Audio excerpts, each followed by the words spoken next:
Welcome back to Cindy's Library. I am Cindy. Today I'm going to talk about my pile of possibilities for May's reading. So let's get to it. So first of all, I've already read the first chapter in here, Nine Tailors by Dorothy L. Sayers. So in this one, uh, Lord Peter, along with his manservant Bunter, get stuck in this little village due to snow and such.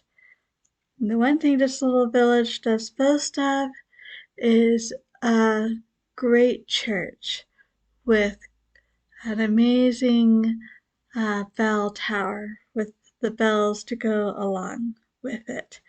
So yes, change ringing, and there's a lot of references to that already in here. Of course, it isn't too long before a body shows up, and the question is, what happened? Was he murdered? So, of course, Lord Peter feels the need to stick around and investigate. So, and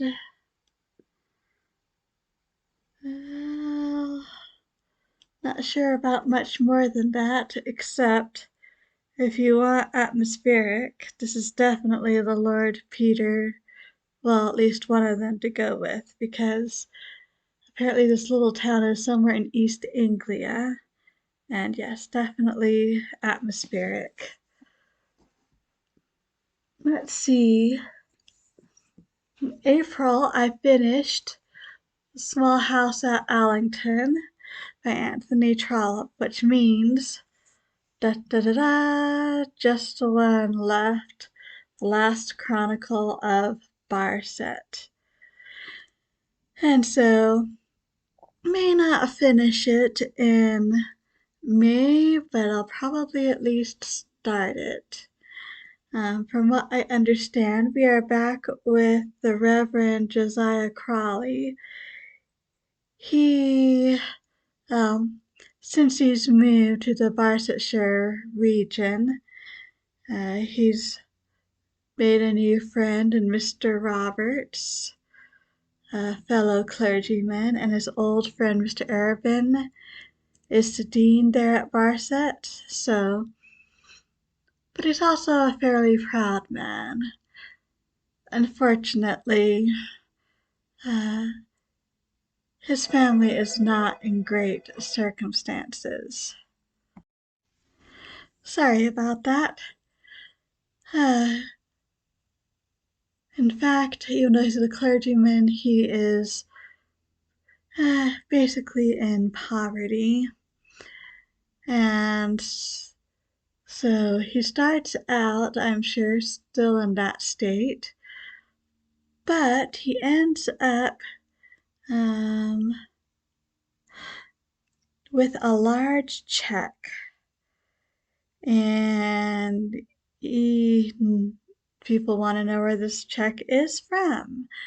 No one knows, not even he.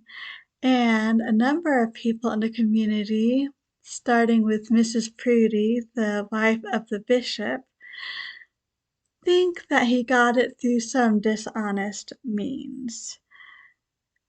And things apparently go on from there, stirring up the community about this. And of course, I'm sure there are other things that will be happening in this. This is probably the longest book in the Barsetshire series. So we shall see. Another one I will quite possibly get to. Book 3 in The Protector of the Small Quartet by Tamara Pierce. This one is Squire. So, since it's the title, I guess we know that our favorite potential knight, Keldry of Mindlin, or Kel for short. She actually makes it to be a squire in her training, even though she is a girl. So, everyone gets a knight master when they're a squire, so no doubt she does too. And more adventures. She learns more. More with her friends, although since she's spending all her time with her Knight Master, that'll be different, and she'll meet new people. Some old enemies, no doubt, since not everyone is happy that a girl wants to become a squire. So, fun times. Love Kel. Oh, the next ones. I've got 3 historicals. Well, maybe this one isn't quite so historical. Wonderful Fool by Shijaku Endo. About a very simple person going to Tokyo. Probably how his life changes and more about how he changes others. So, could be good. Could be good. Might choose that one. Last Bookshop in London by Madeline Martin. Our heroine here, Grace Bennet, looks like it's 1939 London, so World War II is just getting started, and Grace may not have thought of working in a bookstore, but apparently she does. And of course, as the war heats up, that's going to affect her and her new colleagues as well as everyone around her in London, no doubt. So, we shall see. Then Remains of the Day by Kazuo Ishiguro, about an old butler who's finally convinced to take some time off, and as he does, he ponders his own life and his own relationship with the man he has spent most of his life serving. So, there's that one.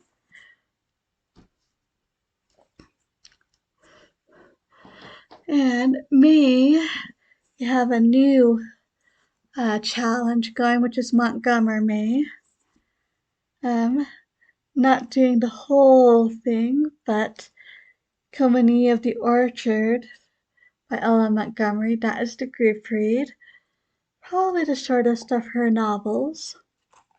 And, of course, that means I need to reread Anne of Green Gables, of course, because it's just been too long since I've spent some time with Anne Shirley. So,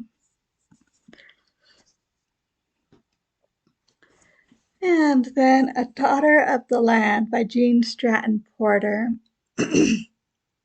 And don't know a whole lot about it, except that the main character, she grows up in this place and feels very attached to it. Wherever that place specifically might be. And probably it's a bit of coming of age, possibly past that, since I don't know how long it follows her life. I don't think it's exactly birth to death, though, so we shall see if I get to this. And I may throw in some non-fiction if I finish what I'm currently working on, so we shall see. Got some good possibilities for me, though. A lot of these feel pretty springy, which pleases me. It's been a long winter, at least where I am, so all good. Anyway, those are my plans for me. Love to hear about yours, or if you've read any of these books, love to hear what you thought about them and why you think I should definitely read them in May. Thank you so much for stopping by. I truly do appreciate it. And until next time, I hope we all stay safe and healthy. And as always, happy reading.